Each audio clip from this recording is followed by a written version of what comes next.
Also, the West's attempt to isolate Russia also dominated the news this year. Relations between the West and Moscow hit rock bottom following the conflict in eastern Ukraine.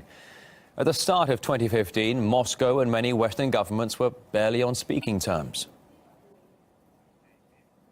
Is isolated. Russia seems to be quite isolated globally. We will ensure that this isolation deepens. The isolation, isolating... Isolation. Political isolation of Russia.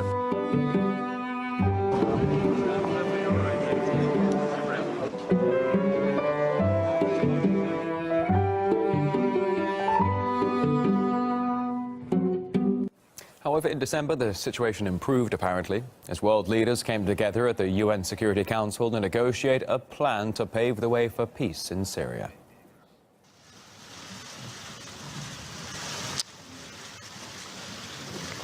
And according to some, Moscow seems to be making a bit of a comeback on the international stage.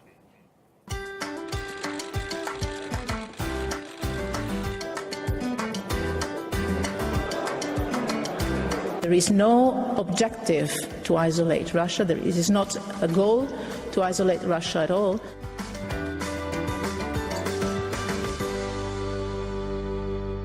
And Daniel Kawaszynski, a Conservative MP, thinks it's time the EU and US try to improve their relationship with Russia.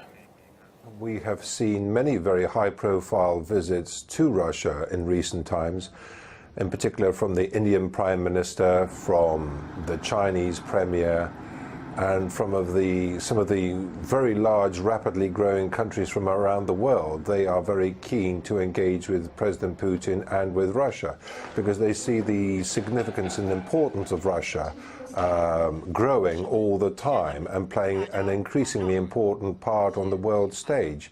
The only people who are trying to ostracize Russia, it would appear to me, are the European Union and America, which is, personally for me, something highly regrettable.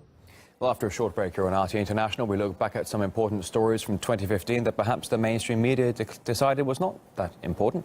Back in a sec.